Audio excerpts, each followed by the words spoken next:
Published and edited by Ligohi Software. Rights have been reserved to this audio-visual recording. To find more books and information about other educational resources, please visit ligohi.com. Dr. Rabbit and Tom Wildcat. Written by Thomas Clark Hinkle. Rap, rap, rap. It was past midnight and someone was knocking on Dr. Rabbit's door. Dr. Rabbit growled a little, for he did not like to be wakened that time of night even if he was a doctor. But he got up anyway and opened the upstairs window in his big tree. The big round moon was shining very bright. It shone quite clear on the one who was knocking at the door. Now, who do you suppose it was? Well, it was someone Dr. Rabbit didn't want to see. I should say he didn't, for it was Tom Wildcat knocking. And he was about the worst enemy Dr. Rabbit had in the big green woods. So it was a mighty good thing he didn't go down and open his front door. What do you want at my house this time of night? Dr. Rabbit called down sharply. Tom Wildcat jumped back a little. He was so surprised to hear someone talking above him. Oh, he exclaimed, looking up. How do you do, Dr. Rabbit? I just came over to have you put some salve on my hind foot. I heard it pretty bad a while ago. Now Dr. Rabbit didn't believe old Tom, so he said, well, that doesn't interest me, but how did you hurt it? Well, said Tom Wildcat, I stepped on something in the dark, a sticker or something. Then all of a sudden I found my foot bleeding and mighty sore. Dr. Rabbit knew very well how very cunning Tom was, so he spoke right up and said, if you don't tell me the real truth, I won't look at your foot at all. That was pretty plain, and Tom Wildcat saw there was no other way but to tell the truth. Well, he said, the fact is I was taking a hen from Farmer Rowe's chicken house, and his big dog and I had a little trouble before I could get away. Aha, I see, said Dr. Rabbit, peering slyly down at Tom and looking very wise.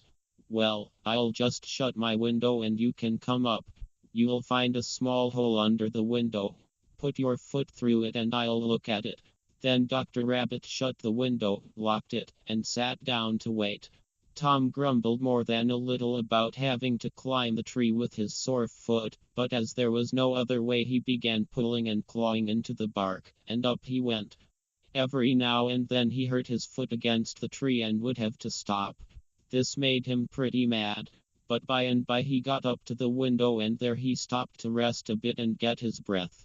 Then he looked at the hole under the window and called out, "What are you going to do with my foot?" "Why, how can I tell till I see it?" Dr. Rabbit called back. And all the while he was chuckling so much he was afraid Tom might hear.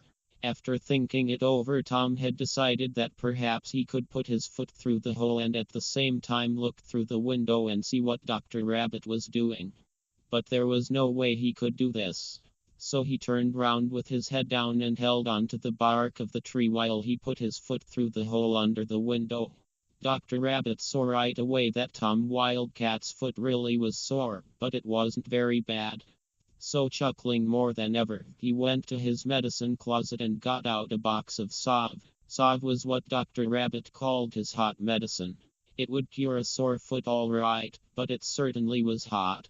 "Hurry up," Tom called out most impatiently. Dr. Rabbit was all ready, so he called back, "All right there, Tom. Hold right still," and slapped a lot of that hot salve right on the sore foot, just where it hurt the most. Old Tom gave a yell loud enough to be heard all over the big green woods, and down the tree he went. When Tom Wildcat reached the ground he was pretty mad. Dr. Rabbit opened his window again and called down to him. "That salve is pretty hot, I'm afraid, but I'm quite sure it'll cure your foot."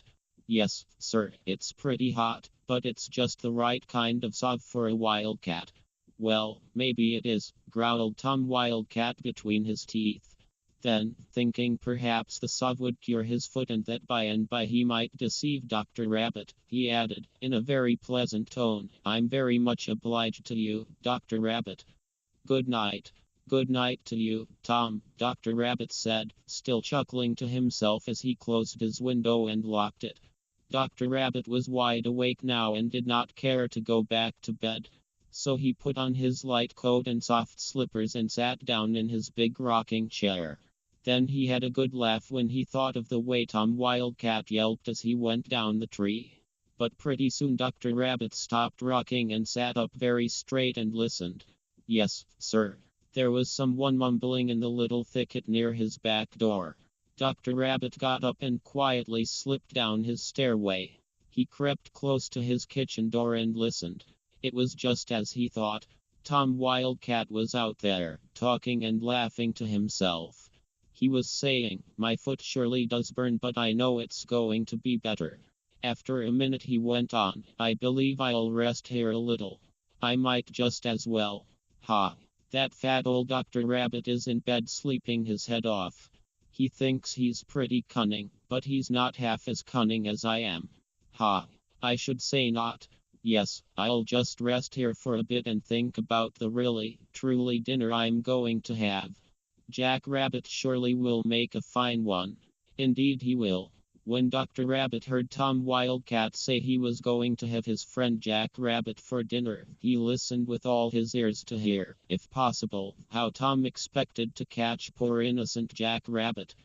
The wily Tom, thinking Dr. Rabbit was asleep, kept right on talking. "It's mighty lucky," he said, "that I found where Jack Rabbit takes his nap. Right under the big sycamore tree. It will be as easy as anything to catch him. Along about noon he'll be asleep there, and I'll just creep up behind that big tree. Then I'll slip up into the tree and walk out on that long limb, right over him. And then I'll pounce down on him. Yum! I can almost taste him now. I'll hurry home this minute and see that Kit Wildcat has the water boiling and everything ready. By dinner time I'll be as hungry as a bear." Ouch! Tom Wildcat suddenly cried out, and then he said, "Woo!" softly. You see, he had licked his sore foot and the salve burned his tongue. "That salve is certainly hot," he said. But as he was thinking about Fat Jack Rabbit, he didn't even complain. He was feeling pretty good again, and he went slipping along through the moonlit woods toward his home. Every now and then a twig or a vine brushed against his long whiskers and he turned aside quickly. Tom Wildcat's whiskers help him a great deal after dark. They often protect his eyes from sticks and briars and tell him when a hole is big enough to go through. When Slinky Tom had got a little distance away, Dr. Rabbit opened the door just enough so that he could peek out. Tom Wildcat would creep along a little distance, then stop and listen and look all around. Once he crawled close to the ground and made a sudden spring. Jack Rabbit gave a great jump and came very near being caught, but he darted away just in the nick of time. Tom stood for a moment jerking his tail from side to side and muttering his disappointment. Then trotted out of sight among the shadows. Dr. Rabbit closed the door and went back to his big rocking chair. He could scarcely wait until daylight to run over and warn his friend Jack Rabbit.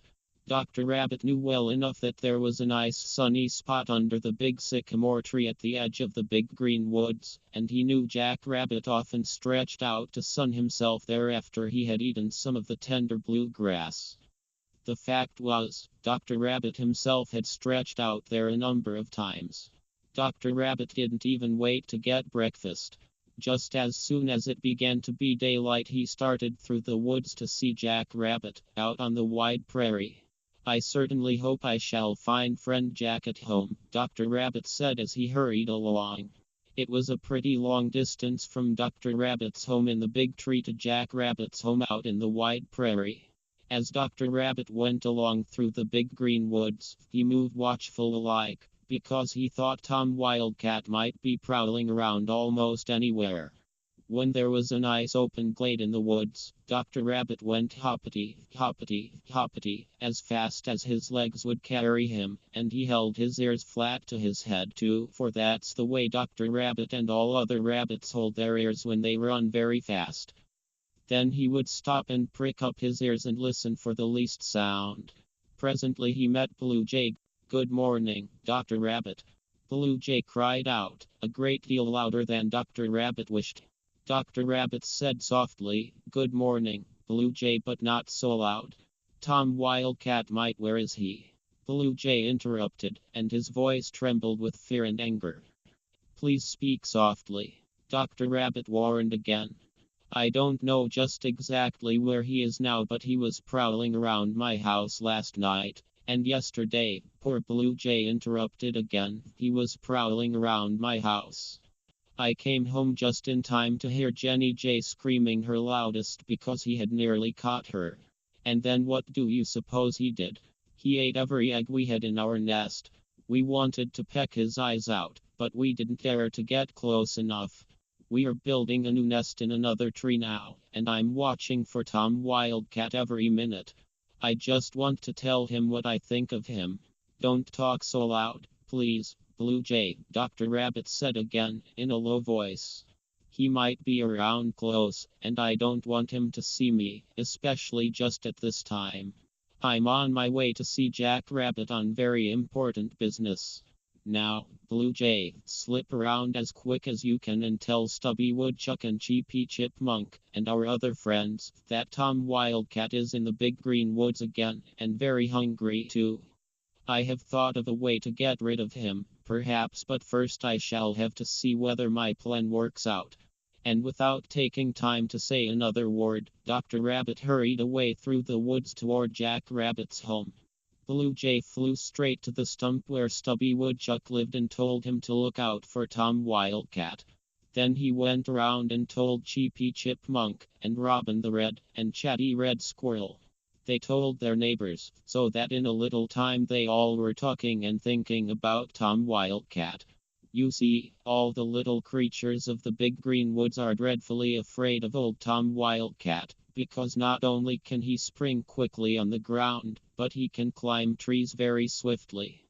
Tom Wildcat lived in a very large cottonwood tree over by the deep river. He prowled around over there, eating whatever he could find. Sometimes he caught a fish at the edge of Deep River, and now and then he caught a hen that wandered down along the bank. He was satisfied with such things for a time, but every now and then he slipped into the big green woods. All the little woods creatures said they surely hoped that plan of Dr. Rabbit's, whatever it was, would get rid of Tom Wildcat. Now it so happened that Jack Rabbit came over for an early breakfast of tender bluegrass, and he met Dr. Rabbit just at the edge of the woods. Dr. Rabbit was certainly glad of this, because it was pretty dangerous for him to go far out on the wide prairie. Of course, Jack Rabbit was very much alarmed when Dr. Rabbit told him Tom Wildcat had planned to eat him. "My goodness," was all poor Jack Rabbit could say. "Now listen," Dr. Rabbit said. "I've a little plan." And then, to make very sure that no one else heard, he went up close to Jack Rabbit and whispered in his ear for a time. Then they both laughed and danced a jig. "Dr. Rabbit, you're surely the smartest rabbit that ever was," Jack Rabbit complimented his good friend. Dr. Rabbit said they would have to hurry now, and they went straight to the big sycamore tree where Jack Rabbit generally lay down to sun himself. There was a deep, wide hole under this tree that Farmer Rose Boy had dug for a playhouse a good while ago. Dr. Rabbit and his friend Jack Rabbit began gathering long slim dead sticks and laying them across this hole. All the time they kept laughing to themselves. The sticks were pretty rotten, and when they had a whole lot of them laid across the hole, they covered them all over with dead leaves and grass. When they had finished, it looked as if there never had been any hole at all. They then went to several rabbit nests Jack Rabbit knew about, and got a lot of rabbit fur. They took this fur and made it into a good-sized long body. This done, they went up near Farmer Rose's house and got a pair of Jack Rabbit's ears that the farmer's boy had thrown away. They belonged to a rabbit that had been unfortunate. They brought these ears down to the big tree and fixed them on the fur body they had made. Then Dr. Rabbit, because he was lighter than Big Jack Rabbit, walked very, very carefully out on the leaves and sticks over the hole and laid down that make-believe Jack Rabbit. Well, sir, you would have been surprised to see how much that did look like the real Jack Rabbit lying there. Dr. Rabbit said he really had to look at Jack Rabbit to make sure it wasn't he. Then they both laughed a great deal. They were so glad they had thought of this plan. But it was getting close to noon, and they hurried away and hid in a briar patch, where they could watch. Dr. Rabbit and his friend Jack did not have to wait long. Suddenly Dr. Rabbit poked Jack Rabbit and told him to keep very still. They both looked. There was Tom Wildcat, creeping through the woods. He was coming very, very cautiously and looking straight toward the tree where Jack Rabbit took his nap. When he got a little closer, he crouched down almost flat to the ground. He jerked his tail from side to side and began creeping up more cautiously than ever, because he thought he saw Jack Rabbit lying there sound asleep. Well, it surely was funny to see how badly Slinky Tom was being tricked, and Dr. Rabbit and Cheery Jack Rabbit could scarcely keep from laughing. But of course they didn't dare make a sound. Tom Wildcat would creep and crawl and stop and watch, then creep and crawl and stop and watch again, until finally he got right behind the tree. Then he crawled up the tree ever so carefully, from behind. Presently he was up to the long limb. Here he stopped and looked down and grinned, and looked as pleased as could be, and then he went crawling out on that limb, slowly and cautiously, until he was right over what he thought was Jack Rabbit. When Tom Wildcat had crawled out on the limb and got to the place from which he thought it would be best to jump, he stood up and grinned ever so broadly at what he considered his good fortune. Then down he jumped, and crash! He went right through those rotten sticks and into that deep hole. Then Dr. Rabbit and Jack Rabbit ran out of the briar patch, and shouted and laughed and laughed. By and by Dr. Rabbit crept up to the hole and looked down on Tom Wildcat. "Why, how do you do, friend Tom? You must be digging a well today," Dr. Rabbit said, as if he meant it. Then Jack Rabbit came up to the hole and looked down, and said, well, our friend, Tom Wildcat. This is a pleasant day, isn't it, Tom? You seem to be making a dinner of rabbit fur. I notice you have a good deal down there." Tom ground his sharp teeth in anger and glared up at Dr. Rabbit and Jack Rabbit. Then suddenly he thought that if he acted pleasant, he might deceive them, and get out.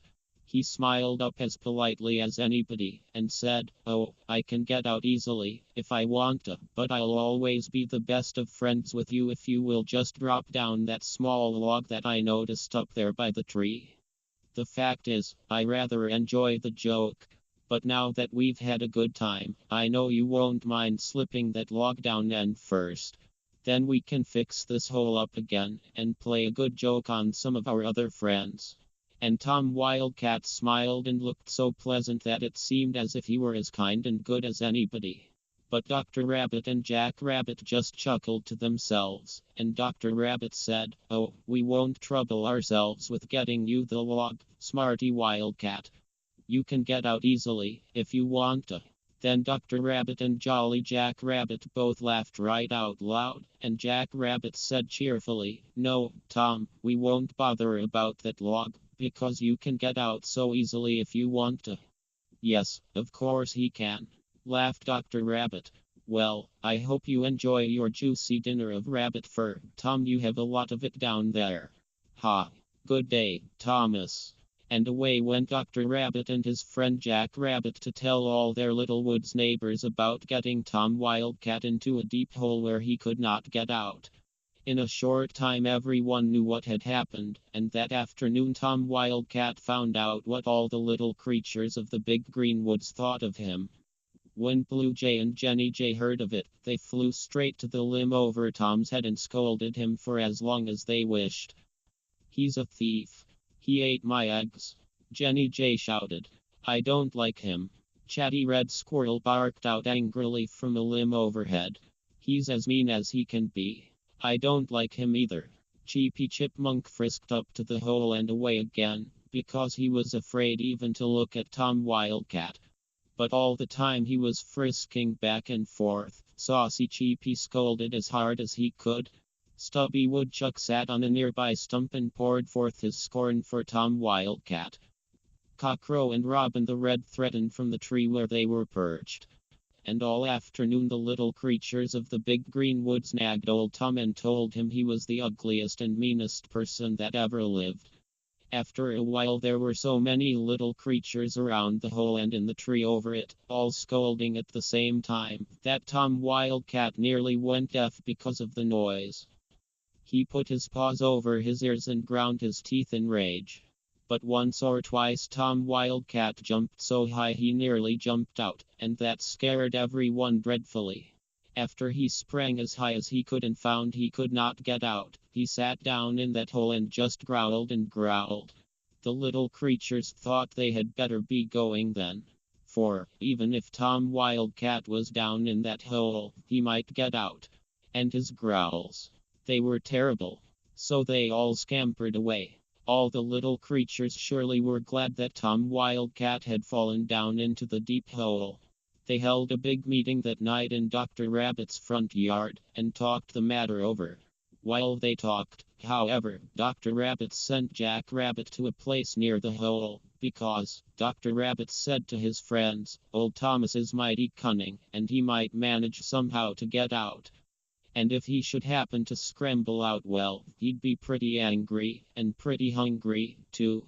Indeed he would, gasped Stubby Woodchuck in a frightened whisper. I believe I'll go home this very minute. And he did, as fast as his short legs would carry him. I think it's about time I was in bed, Chippy Chipmunk said, and away he scampered to his stump.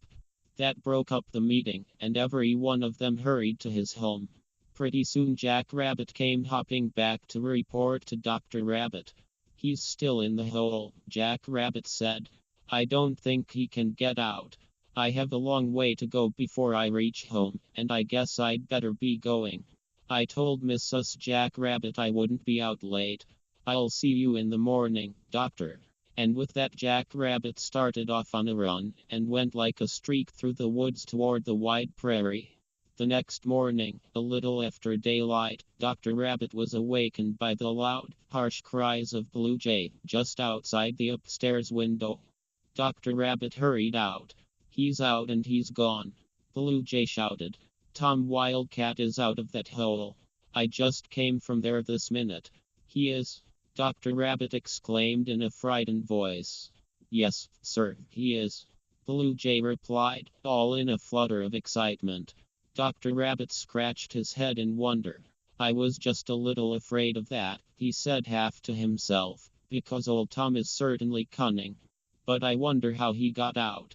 Well, said Blue Jay, I looked into that hole pretty close, and I saw just how he managed it. He dug 2 holes in one side, where there were some small roots. Then he dug 2 more holes a little higher up. And then he dug 2 more a little higher up. And then he crawled up a little and dug 2 more holes, and so on till he got to the top. There was a good deal of loose dirt in the hole, and I've an idea that Tom must have fallen back quite a number of times before he finally reached the top. He must have had a mighty hard time of it. As like as not he had to work most of the night. While Dr. Rabbit and Busy Blue Jay were talking, Dr. Rabbit said suddenly, be quiet and keep still. There he is now. And sure enough, there was Tom Wildcat just a little way off near a stump, where he had pounced upon an unfortunate mouse that happened to be passing that way and gobbled him up. Tom Wildcat did not know there was anyone around, so he smacked his lips and smiled very broadly. It was only a small breakfast, in fact, just about enough for dessert for greedy Tom, but he never was particular. He would just as soon eat his dessert first as not. Indeed, I think he'd a little rather. And now Tom came slipping along and looking for some signs of Dr. Rabbit. Then he happened to glance up and saw Dr. Rabbit looking from the upstairs window. Why, good morning, Dr. Rabbit, he said in his most pleasing company voice, just as if nothing had happened. Good morning to you, Tom. Dr. Rabbit said it as pleasantly as if he and Tom were the best of friends. It's a fine morning, Wily Tom said, looking up and smiling. But all the while he was chuckling to himself. It's a beautiful morning, just splendid. And I never saw you looking so fine, Dr. Rabbit said. Tom Wildcat was actually deceived when Dr. Rabbit told him he looked so fine. He is such a vain fellow he believes anybody who tells him he is good looking. That's one thing Tom Wildcat will always believe, because he wants to believe it. But he was not one bit deceived about anything else, for he remembered his recent experience in the hole. Because old Tom is always trying to deceive others, naturally he sometimes deceives himself. He thought that by acting kind and polite to Dr. Rabbit he might trick him, and so get him for dinner. And it made his mouth water to look at Dr. Rabbit and think what a fine dinner he would make. So he said sweetly, "Well, we've had quite a good deal of fun lately. I've enjoyed it as much as anyone. In fact, I really like jokes, and I like you now better than ever, Dr. Rabbit. You are the smartest and most sociable person in the woods. Do come over to my house and have dinner with me. I'm going to have the tastiest green peas, and beans, and lettuce, and ever so many more of the sweetest vegetables you could ever have." When Tom Wildcat smiled and spoke about having all those nice vegetables for dinner, Dr. Rabbit knew well enough that he didn't eat any such things. No, sir. All Tom Wildcat wanted to eat was Dr. Rabbit. But Dr. Rabbit was just as cunning as was Tom, so he said, "It's very kind of you to invite me over to dinner, friend Tom, very kind, I am sure. But the fact is, I won't have time. I really am too busy. A good deal of sickness in the woods, I suppose," Tom Wildcat said, as pleasantly as could be. "Yes, quite a good deal," said Dr. Rabbit. "Especially a good many accidents, lately." Tom Wildcat was so angry for a minute that he almost forgot to smile. He knew what Dr. Rabbit meant by accidents. He meant Tom's getting his foot bitten by Farmer Rowe's big dog, and his falling into that hole. But by very hard work, crafty Tom did manage to keep on smiling as he said, "Well, I shall have to be going on then. Possibly you can come over some other time and take dinner with me. Good morning, Dr. Rabbit." And Tom Wildcat trotted off. When he had disappeared, Dr. Rabbit sat down in his big chair and laughed and laughed. It would have made anybody laugh to see how hard it had been for Tom Wildcat to smile when Dr. Rabbit spoke about so many accidents lately. There was a great deal of excitement among the little creatures of the big green woods now. It was bad enough to know that Tom Wildcat had come over from his hollow tree near the deep river, but it was worse still to think that he had fallen into that hole and climbed out again. Of course, they all had to go right on eating, because nobody can live without eating. And there was where the little creatures were in great danger. They were generally hunting something to eat, and there was always someone like Tom Wildcat watching for them, ready to pounce upon them. The next day Dr. Rabbit was called to see Opossum, who was sick. Mandy Possum came over in a great hurry and said Opossum was having a severe pain in his stomach. Dr. Rabbit got his medicine case and went over to the possum's house with Mandy Possum as fast as he could. Mandy said they would go in the nearest way, which was through the kitchen. She asked Dr. Rabbit to excuse her kitchen, as she had not had time to clean it up. Then as they went through the parlor, she told him to excuse that too, as she hadn't had time to clean that up. As they passed through two other rooms, she said to excuse them. She knew they were pretty dirty, but she had not had time to clean them up. But Dr. Rabbit didn't say anything, because no matter what time of day he came to Mandy Possum's house, she always asked him to excuse the dirt, and always said she hadn't had time to clean it up. Well, they finally came to Opossum, who was off in a corner bedroom. He lay in bed with some turpentine and a hot stove lid on his stomach. He began to groan terribly when Dr. Rabbit came in. Oh my, he groaned, "I know I'm going to die. Yes, I can feel it." As soon as he looked at Opossum, Dr. Rabbit knew positively that he was not seriously sick, for he had seen him like that several times before. Dr. Rabbit said, "Let me see your tongue," and Opossum grunted and put his tongue out. It was badly coated. "I see," said Dr. Rabbit, wisely. Then he examined his patient by thumping his chest and his stomach and his back, and finally said, "Mr. Possum, what have you eaten lately?" "Oh, I haven't eaten anything to speak of," Opossum groaned. "Only a little piece of chicken." "Was that all?" asked Dr. Rabbit. Well, maybe I did eat two little pieces, Opossum groaned again. But that was all.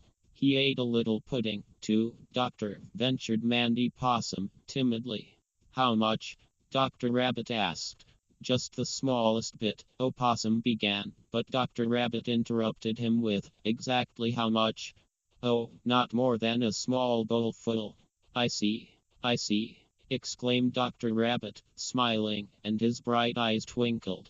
Your bowls all hold a quart, Brother Possum.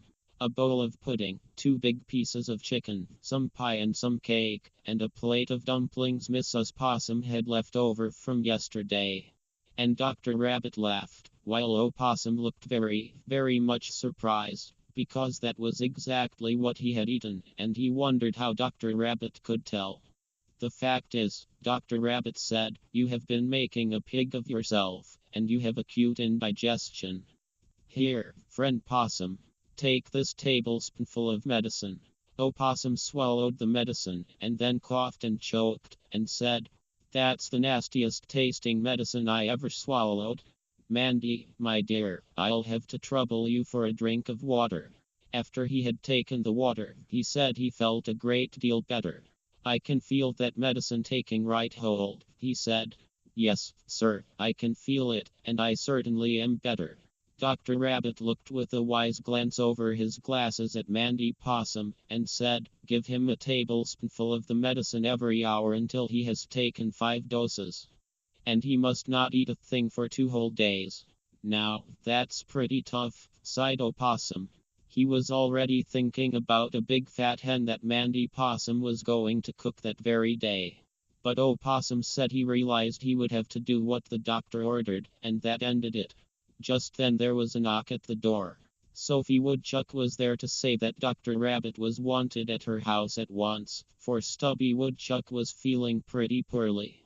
Well, when Dr. Rabbit got over to the Woodchucks he found poor old Stubby in bed, and groaning just about the way Opossum had been doing. And presently Dr. Rabbit found out Stubby's trouble was about the same as Opossum's. He had gorged himself with too many nuts and other things he liked, until he had acute indigestion. In fact, Dr. Rabbit had found out long before that most of the sickness among the little creatures of the big green woods was due to the fact that they ate too much. So Stubby Woodchuck had to take a bottle of terribly bitter medicine. And he too had to go 2 whole days without eating a bite. He said he felt better after he had taken the first dose of medicine. And Dr. Rabbit said that he would have to be going. And then he slipped out of the door and went hoppity, hoppity, hoppity, as fast as he could go, toward home. Now and then as he ran, Dr. Rabbit would stop and sit up and look and listen. He knew that every minute he must be watching out for Tom Wildcat. In a few days Opossum and Stubby Woodchuck were around again as usual, and one fine, bright morning Stubby went out for something to eat. Before he started, however, he got up on his stump and looked in every direction. He did not see anyone to be afraid of, so he concluded the first thing he would do would be to slip down to the murmuring brook for a nice fresh drink. As he went along he stopped every now and then and looked back toward his stump, but everything seemed to be all right, and he went ahead. Then, when he had gone some distance, his heart suddenly seemed to come up in his mouth. He was so frightened. He was sure he heard a slight noise a little way ahead, among some bushes. And he was sure he saw a crouching form. Well, poor Stubby was in a pretty bad fix. He looked back at his stump. Then he shivered. His stump was ever so far away. He darted a swift glance around to see if there wasn't some hole handy that he could run into. All he could see was a small hole at the base of a tree a little way off. Stubby didn't know, of course, whether he could squeeze into that hole or not, but he decided he must run and try anyway. Away he started, as fast as his legs would go, and then he was frightened, for from behind those bushes came Tom Wildcat. Stubby Woodchuck managed to reach the hole, but he was in a frenzy of fear. Try as he would, he couldn't squeeze into that small opening. The very next second Tom Wildcat pounced on him. Poor Stubby was so scared he could not speak. First Tom held him between his paws and glared at him. Then he picked him up in his mouth and carried him out into an open space and set him down again. Stubby promptly started to run away, but Tom Wildcat just put his paw on him and pulled him back. Old Tom did this exactly the way a cat sometimes plays with a live mouse before he gobbles him up. "Well, young fellow," Tom Wildcat said, with a terrible grin, "I guess I've got you at last." Stubby Woodchuck lay on his side and panted and panted. He was so frightened. But he was glad he was still alive, and he thought he might still find some way of escape. Then all of a sudden he did think of something. "Yes," he said very weakly, "you've got me, Tom Wildcat. But I think when you know you're going to die a little while after eating me, you'll wish you hadn't caught me." "Ha!" Tom Wildcat laughed. "Yes, I suppose I'll die after eating you. Ha! Woodchuck is one of my favorite dishes. Ha, ha, ha." "Yes," the clever Stubby said again, very weakly, "if I were healthy, that would be different, but I was poisoned a little while ago, and I was just going down for one last drink, so I could die in comfort." "What's that?" exclaimed Tom Wildcat, jumping up with wide eyes and walking round and round Stubby Woodchuck.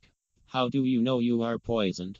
he asked sharply. "Because," Stubby answered, and it sounded as if he were about gone, "because I was sick and Dr. Rabbit gave me the wrong medicine. He feels awfully bad about it, and said he could not bear to see me die." While Tom Wildcat walked round and round Stubby Woodchuck, looking at him and getting more and more scared every minute, Stubby went right on talking. "Yes," he said very weakly, "Dr. Rabbit gave me the wrong kind of pills. His calomel pills and his strychnine pills all being white, he made a mistake, and gave me strychnine. And he did not find out until it was too late. Oh, dear me. I can't last long now. The poison is paining me terribly. Do eat me up quick, I beg of you. Eat me up quick. Yes, I can feel the poison working out through my skin. It is all through me and all over me." Well, sir, old Tom Wildcat had been surprised many times in his life, but this was the biggest surprise he had ever had. And he suddenly remembered he had had his mouth on Stubby Woodchuck. All this time, Stubby kept one eye open just the smallest bit, so that he could watch the wily Tom. When Stubby Woodchuck spoke about feeling the poison coming out on his skin, Tom Wildcat's eyes grew wide with fear, and he began to spit and spit, because he thought that Stubby was poisoned. Tom began to imagine he could taste something bitter in his own mouth. That's what happens sometimes when people get to imagining things. Tom Wildcat spit ever so many times to make sure to get all the poison out of his mouth. After a while he said pretty low, and to himself, although sharp-eared Stubby heard, "My goodness. I believe I do feel a little sick myself. I wonder if I am poisoned. I wonder what I ought to do if I am. Maybe if I run around real fast, and get warmed up, that will help me. Anyway, I'll try it." And away Tom Wildcat ran, round and round in a big circle. But he did not go far off, so Stubby just had to lie quite still. At last Tom stopped. "Maybe climbing a tree would help me," he said, and away he went for a tree, then up into the tree. But he was right down again in no time, so Stubby Woodchuck could not move. Tom Wildcat was panting now, ever so hard. He came up and stood looking down at Stubby. Presently he said, "Well, I believe I'm feeling a little better, but I guess I'll wait around here a while and see if I get to feeling sick again." Tom Wildcat then lay down, with his head between his paws, and was quite still for a long time. After a while he stretched and yawned, and said, "Ho, hum," and rubbed his eyes. Now the very minute old Tom rubbed his eyes, he didn't have to imagine something hurt him. He knew it did, and I'll tell you what it was. You remember that hot salve that Dr. Rabbit put on the foot the dog had bitten? Well, that hot salve keeps its strength for days and days, and when Tom Wildcat, not thinking, rubbed his eyes, he rubbed some of that hot salve right into one of them. It was in only one eye, but my, how that eye did burn. One eye was certainly enough. Tom Wildcat let out a yell that could be heard all over the big green woods. And then before he thought, he rubbed his eye again, and of course he rubbed in some more hot salve. Well, it got to smarting and burning so badly that it nearly set Tom Wildcat crazy. With both eyes shut, and yowling terribly, he began running in every direction. The first thing he ran into was a brush thicket. Then he backed out of that and started again, and presently butted his head against a tree. By this time he had forgotten all about Stubby and everything else except that smarting and burning in his eye. When Tom Wildcat began running around with his smarting eye, Stubby looked up mighty quick to see whether there was any chance of his running away. You see, he had to be very, very careful now about trying to get away, because he probably would be safe if he lay there long enough. And still, Stubby said to himself, Tom Wildcat might watch me, and just keep on watching me, to see if I die. And then when he sees I don't die, he might grow suspicious. And still, he went on thinking, if I should start to run, and old Tom should see me, then he would know I'm not poisoned, and he'd finish me sure. So you see it was pretty hard for Stubby Woodchuck to decide what to do. Of course, if he could have been sure he could get back to his home in the stump, he would have jumped up and gone in no time. However, after he had watched the strange actions of Tom Wildcat for a while, Stubby began to be a little bolder. He thought Tom Wildcat had surely gone crazy this time. Of course he knew about the hot salve on Tom's sore foot, but he had forgotten all about it. And even if he had remembered, he probably would not have thought that was what made the old villain tear around so. Stubby Woodchuck was afraid, too, that since Tom Wildcat was acting so crazy, he might suddenly decide to make a meal even on a poisoned woodchuck. The more Stubby Woodchuck thought of this, the more frightened he was. And the next time Tom Wildcat ran into a thicket, and squawked, and began holding his paws over his eyes, Stubby bravely stood up. Then all of a sudden, right close by, Dr. Rabbit shouted, "Run, Brother Woodchuck! Run!" And away went clumsy Stubby toward his stump. He thought he was done for once, when Tom Wildcat came in that direction. But Tom Wildcat did not see Stubby at all, and he got safely to his stump. He ran in and fell down on the floor, panting so he could not speak. Sophie Woodchuck hurried around and brought out the camphor bottle. After Stubby Woodchuck had smelled the camphor a little, he was able to sit up in a chair and tell his wife what had happened. Just as Stubby finished his strange story, Dr. Rabbit burst in, and how he did laugh about Tom Wildcat's tearing around so. And Dr. Rabbit was so glad, too, that his friend Stubby had escaped. Dr. Rabbit said, "I was out in my front yard when I heard those terrible yowls of Tom Wildcat's, and I hurried over to see what the trouble was. When I saw old Tom Wildcat rubbing his eye with his sore foot, I knew right away it was that hot salve. And as soon as I saw my friend Stubby, I guessed what had almost happened to him." "What became of Tom Wildcat?" asked Stubby Woodchuck. "Well, sir," Dr. Rabbit said, "he finally ran over the bank and fell into the murmuring brook, head over heels. He crawled out as wet as any rat you ever saw. But I think the water helped his eye, for he didn't rub it anymore, just looked around as if he felt terribly ashamed, and hoped no one saw him. And then he slipped over to where you had been, friend Stubby, and you should have seen and heard him. Gone, he said. He wasn't poisoned at all. But just wait until the next time, Stubby Woodchuck. And that old fat Dr. Rabbit who helped him get away. I'll attend to him. Indeed I will." "Well," added Dr. Rabbit, "I knew I could get home as easy as anything, because I had a good start. So I yelled out and said, 'Ha! Tom Wildcat, I guess we can't trick you.' Ha! Oh, no, not at all. Ha! Good day, Mr. Tom Wildcat." Then I ran home so fast I know he didn't get more than a glimpse of me." Sophie Woodchuck was very, very glad that her Stubby had come through his terrible adventure safely, but she said she would be troubled now as long as Tom Wildcat was around. I certainly do wish we could think of some plan to get rid of him, she said, and Dr. Rabbit chuckled. I have a plan, Mrs. Woodchuck, he said. It came to me only this morning, so you must give me a few days to get everything ready. And don't you worry any more about Tom Wildcat being around. No, sir. Don't you worry a bit. I've got an idea, and pretty soon old Tom will go tearing out of these woods, and he'll stay out. Indeed he will. Ha, ha, ha. And Dr. Rabbit laughed until his fat sides shook. This made the Woodchuck family feel pretty fine, and it made them curious too. They knew that Dr. Rabbit was very wise in a good many things, and especially wise in planning ways to get rid of a very bad enemy. They remembered how he had got rid of troublesome Coyote. Of course, Dr. Rabbit's plan of getting rid of Tom Wildcat in that hole had failed. But we must admit it was a good plan, anyway. Well, of course the Woodchucks wanted to know right away what Dr. Rabbit's new plan was, but he only chuckled, and said he would have to be going now to get things ready.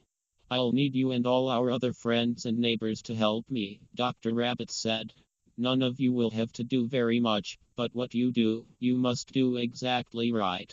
Now I am going to slip around among our friends and get them to promise to be ready at any time, and to do just what I tell them.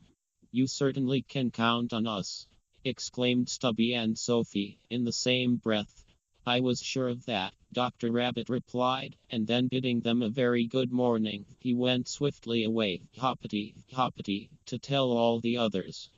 In a short time all the little creatures of the big green woods knew that Dr. Rabbit was working on a new plan to get rid of Tom Wildcat. For several days Dr. Rabbit was mysteriously engaged in some kind of work at his house. He did not go out at all, except to Farmer Rowe's garden once or twice a day, to get some green peas to eat. And Dr. Rabbit would not say a word to anyone. He was surely busy. Blue Jay and Cockcrow, and several others, came to Dr. Rabbit when he was in the pea patch one morning and wanted him to tell them what the plan was. But he only laughed, and said he would have to be going right home, because he was so busy. Pretty soon I'll be ready, and then I'll tell you about it, Dr. Rabbit said as he hurried away. Finally, after a day or two, Blue Jay became so curious he could not wait any longer. So he hid in a tree near Dr. Rabbit's house and watched. Perhaps Blue Jay ought not to have done this, but it seemed as if he just couldn't wait.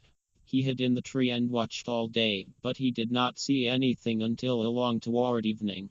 Then he saw Dr. Rabbit open his kitchen door. He had in his hand a bucket of paint and a paintbrush. But that was all that Blue Jay saw, for Dr. Rabbit wiped the sweat off his face and went back into the house, shutting the door behind him. Well, that was a little news anyway, and busy Blue Jay slipped around and told what he had seen. Then all of the little creatures were curious. They couldn't imagine what Dr. Rabbit was doing with that paint. Chippy Chipmunk said perhaps Dr. Rabbit was going to paint himself all up terribly black and scare Tom Wildcat away. But the others said this could not be so, because Dr. Rabbit had had plenty of time to paint himself if that was what he intended. No, Blue Jay said, scratching his head, that's not it. I can't figure out what he's doing. Next day, while all the little creatures of the big green woods were wondering just what Dr. Rabbit could be doing, Chatty Red Squirrel had an exciting time. It was a beautiful morning. The sun shone bright, and everything in the woods smelled so fresh and sweet that it was very fine to be out. Chatty Red Squirrel was out, jumping about on the limbs of his tree and enjoying himself generally. He would frisk about first on one big limb, then on another, and every now and then he would bark a little. This was his way of laughing sometimes when he was as glad to be alive as he was this morning. Pretty soon Chatty Squirrel scrambled down his tree and went frisking around on the ground. Sometimes he would pick up a bad nut and bite into it, and laugh, and throw it away. Then he would frisk around again, so fast that it would almost make anyone dizzy to look at him. And as sure as anything, someone was watching Chatty Squirrel, and watching him very closely, too. Not far away, just behind the nearest dogwood thicket. In fact, Tom Wildcat lay hiding and watching every movement that Chatty made. Old Tom was very hungry, and he believed here was a fine chance for a breakfast. Now, when Tom Wildcat hides in the woods, he can lie so still that unless you happen to look right at him, you would never know he was there. And he can lie still so long you would think he couldn't stand it. But somehow he can, for that's his nature. Tom Wildcat lay behind that thicket and watched for nearly an hour while Chatty Squirrel played round and had a fine time, never thinking, of course, that Tom Wildcat was anywhere near. Then at last Chatty started straight toward the thicket where Tom Wildcat lay. Tom crouched down close to the ground and got all ready to spring. He thought now surely he would get a breakfast. But after all, he was the one who was the most surprised, for a little way off he heard someone cry out, "Run for your tree, friend Chatty. Here's Tom Wildcat." It was Dr. Rabbit who had shouted. He just happened to be passing that way to get a drink at the Murmuring Brook, and he couldn't bear to see Chatty Red Squirrel get caught, just when he was having such a good time. My, how frightened little Chatty was, and how he did run for his tree. As he went up the trunk, Tom Wildcat sprang after him. But Chatty Red got away and ran into his hole, high up in the tree. Tom Wildcat could not squeeze in there, he knew, so he didn't try. He was terribly angry, and, seeing Dr. Rabbit, who had stopped to see if Chatty Squirrel had escaped, started for him with a wild bound. Well, sir, Tom Wildcat ran so fast that before Dr. Rabbit could get away, he felt a little of his tail pulled out. Then for a time there was an exciting race. It seemed as if Tom Wildcat ran twice as fast as usual, and Dr. Rabbit was kept dodging so often he couldn't get a start.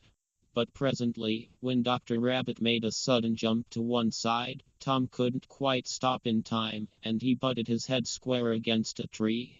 Tom Wildcat yelled and started out after Dr. Rabbit harder than ever, and Chatty Squirrel, who was watching from his hole in the tree, laughed right out when he heard that loud yell. Dr. Rabbit had a good start now, and, reaching his back door, he darted in, shut the door, and locked it.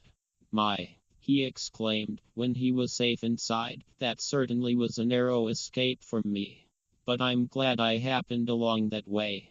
If I hadn't, Chatty Squirrel would have been caught sure enough. I'll attend to Tom Wildcat." And Dr. Rabbit began laughing to himself again. "Yes, sir," he said, "I certainly will attend to him, and that before very long, too." Dr. Rabbit laughed and laughed every time he thought about the fine new plan he was going to use just as soon as he could get ready. Once Dr. Rabbit thought he would tell one or two of his friends so they could help him with his plan. But at last he decided it would be best for him to do it all himself. Then it would not be possible for Tom Wildcat to find out the least thing about Dr. Rabbit's secret.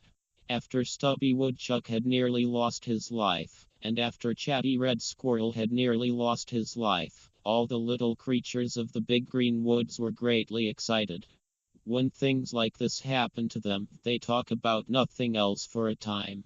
When they went out of their homes every morning for something to eat, they were in constant fear of Tom Wildcat.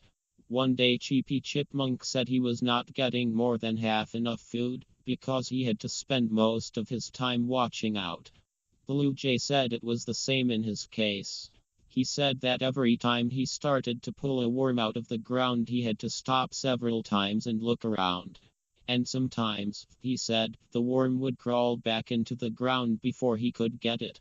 Once, Blue Jay said, when he was pulling a big worm from the ground for Jenny Jay, he thought he heard a noise behind him, and he stopped and looked around. When he turned back again, Robin the Red had pulled the worm out and gone away with it. After gobbling the worm, Robin came back and explained that he had been having so much bad luck in getting worms himself lately that he was about starved. Blue Jay had accepted the apology, but he didn't feel very good even at that. He said, "All right for this time, Mr. Robin, but hereafter I'll thank you to let my worms alone." I don't think we can blame Blue Jay for being a little cross with Robin the Red. But they both understood, because when Blue Jay got a chance, he did the very same thing with Robin. Then Opossum had a little trouble, too. One morning he came running in at the door of his stump and laid something down before Mandy Possum. "Well," shouted Opossum, "here's a nice fat chicken for you, Mandy Possum. I guess we won't starve if Tom Wildcat is prowling around." Mandy Possum went up to the chicken and turned it over. Well, sir, it proved to be nothing but an old dried-up head and a pair of chicken wings that had been lying in the farmer's garden about a year. "Humph!" exclaimed Mandy Possum, in great disgust. "Humph! You call that a big fat hen, do you, Mr. Possum? You grabbed it so quick and ran so fast, you thought it was a big fat hen?" Mandy Possum laughed. "Tom Wildcat has certainly got on your nerves." Then Opossum looked and saw the mistake he had made. "Huh!" was all he could say, he was so ashamed. And as he slipped out of doors he mumbled to himself, "I'll get a live one." Then, after he had sat out in the sun for a little while, he began laughing all to himself. "That was a pretty good joke on me." "It surely was," Opossum said, and he found himself enjoying the joke about as much as Mandy Possum had done. Well, the next morning Dr. Rabbit slipped around pretty early and told his friends he was ready with his plan. He carried a big bundle of signs, all painted with the finest black letters, and he tacked up a sign on the front door of the home of each of his friends and neighbors. The little creatures were all surprised, and how they did admire Dr. Rabbit for his cleverness. They said that no one in the world but Dr. Rabbit could have thought of such a fine plan, and they were very sure that Tom Wildcat would soon receive the surprise of his life. When Dr. Rabbit had all his signs tacked up on the front doors, the homes of the little creatures of the Big Green Woods certainly presented a funny sight. That is, it was funny to Dr. Rabbit and his friends, but it would not be funny to Tom Wildcat when he saw those signs. I should say not. And now Dr. Rabbit was all ready for Tom Wildcat to come over from his home in the hollow tree near the deep river. For several mornings old Tom had come over to the Big Green Woods pretty early. But after he had had such bad luck in letting Stubby Woodchuck and Chatty Squirrel get away, he decided not to come for a time. He thought perhaps they would forget about him, and then he could slip in suddenly and surprise them. Meanwhile, he was fortunate in pouncing upon a chicken that had strayed from the farmer's barnyard and gone too near the deep river. The next morning Tom Wildcat was fortunate again. A big, fat wood rat, that had been over to Farmer Rose feasting on a very young chicken, was hurrying back home when he ran too close to the tree where Tom Wildcat lived. You may be sure Tom gobbled up that wood rat in a hurry. Afterward he smacked his lips and said, "That reminds me that I haven't been over to the Big Green Woods for several days. Probably by this time those people over there have forgotten all about me. I'll just pay them a visit this very day. What I really need now is rabbit, and blue jay, and woodchuck, and things of that sort. One gets rather tired of chicken and rat. Yes, I need a change in diet, and I'll just slip over and pay my friends a visit. They have not invited me, but I'll slip over anyway, just to be friendly." And sly old Tom smiled until he showed all of his very sharp teeth. He was surely pleased at the thought of stealing into the Big Green Woods again. And his sore foot was now entirely well. After Dr. Rabbit had tacked up the signs, of course all the little creatures of the Big Green Woods were on the lookout for Tom Wildcat. They were sadly disappointed when he did not come right away. Stubby Woodchuck said he was afraid Tom Wildcat had seen the signs and gone away, and that they had missed the fun of seeing him run.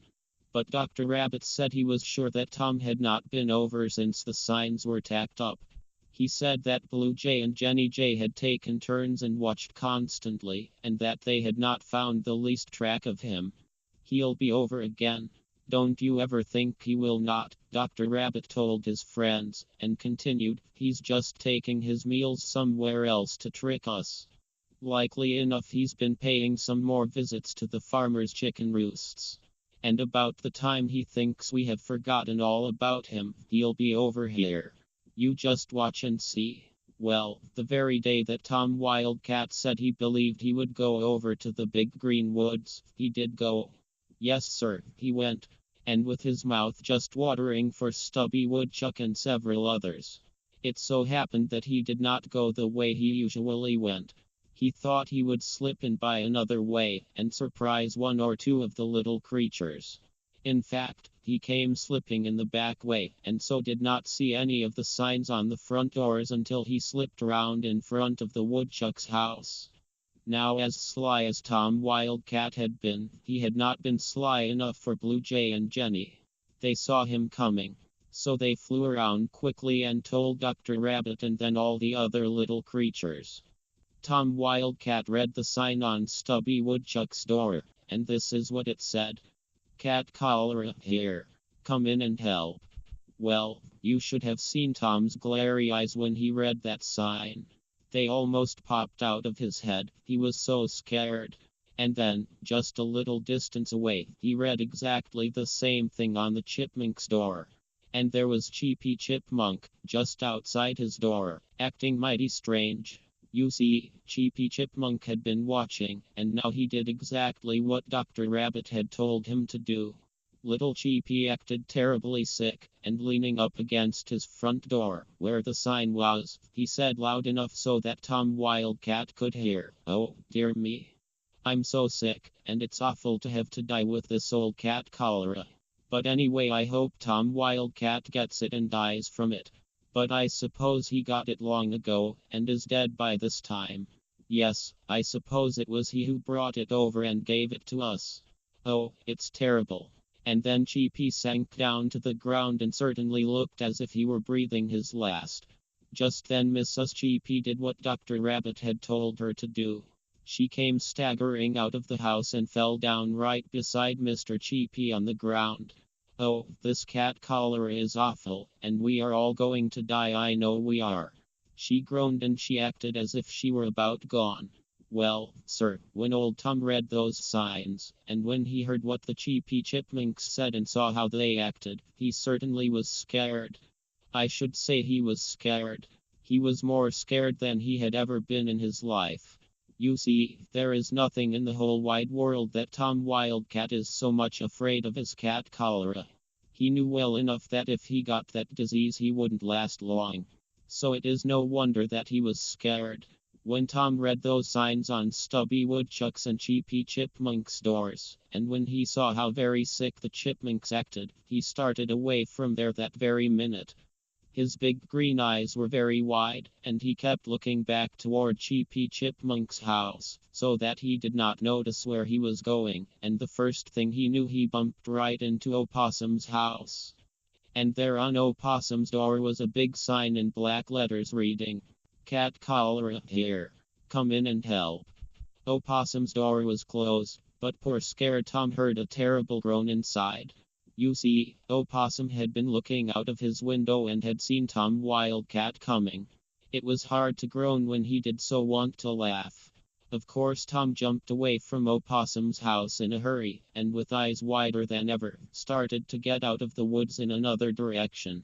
He kept looking back toward Opossum's house, and pretty soon he ran against Chatty Squirrel's house, and there was another of those terrible signs. "Cat cholera here. Come in and help." Well, Tom Wildcat jumped back about scared stiff, and started off in another direction. This time he ran. But again he kept looking back at the signs and forgot to look where he was going. The first thing Tom Wildcat knew, he ran plump against Dr. Rabbit's house. And then he surely was more surprised and frightened than ever. Because on Dr. Rabbit's front door was one of those same terrible signs. "Cat cholera here. Come in and help." This was simply awful. And so, Tom Wildcat said in a trembling voice, "Dr. Rabbit has that dreadful disease too, and not even all his medicine can keep him from dying." At the very thought, he let out a most terrible yell, and away he started out of those woods. And this time he did not look back. No, sir, he looked straight ahead. And how he did run and yell, he was so frightened. The farther Tom Wildcat ran, the more frightened he became, and after a while he was going through those woods like a streak. Yes, sir, Tom Wildcat was terribly frightened, and he had his mind made up that he knew mighty well what he was going to do if he ever got out of those woods alive. Kit Wildcat had just swept the upper part of her house and was coming downstairs when she heard Tom Wildcat tearing through the brush and yelling like a madman. Kit Wildcat ran out into the yard and shouted, "Tom Wildcat, have you gone plumb crazy, or what in the world is the matter with you?" But Tom Wildcat didn't stop. He came right on and yelled as loud as he could, "Crazy nothing. I'm not crazy, but I'd rather be crazy than get cat cholera. Come right this minute, Kit Wildcat, this very minute. I'm going clear away from this place, and never come within 10 miles of it again. Hurry, Kit. Hurry, hurry, hurry. Who's got it?" shrieked Kit Wildcat, now very badly scared. "Everybody!" shouted Tom wildly. "Cheepy Chipmunk, and Stubby Woodchuck, and Dr. Rabbit himself has it, and is dying with it this very minute." Then Tom Wildcat said, "I had gone clear into those woods before I discovered the trouble. On every door there's a cat cholera sign, asking anyone who passes to come in and help. But I can tell you, Kit Wildcat, I didn't go in and help. Why, I saw Cheepy Chipmunk come out and fall down and die, and then I saw his wife come out and die. And I know everyone in the big green woods must be dead by this time, because you know what cat cholera is. Come on," Tom Wildcat ended suddenly, "I'm going." And away he started, without even waiting for Kit Wildcat. "Wait until I get my coat," Kit shouted. "I won't wait for anything," old Tom called back, and away he ran. Well, Kit Wildcat was so scared she did not try to get her coat, but just started off right after Tom. When Tom Wildcat started out of the big green woods yelling so loudly, all the little creatures hurried out to watch him. After a while they could not see old Tom anymore, although they could hear him and Kit Wildcat yelling and running away up the river. But Busy Blue Jay flew over the trees and watched. And after a long time he came back and said Tom and Kit Wildcat were still running up the river, and that he had heard them both say they knew of a woods about 25 miles away, and that they would go there and live. When Blue Jay delivered his message, all the little creatures were gathered together at Dr. Rabbit's house. How Dr. Rabbit did laugh. "I just knew I could trick old Tom Wildcat. And if I tricked Tom Wildcat, I knew we'd get rid of Kit Wildcat too." Then Dr. Rabbit said, "Do come in now, my friends. I have a splendid meal all ready for you." So the little creatures went in and ate about all they could hold.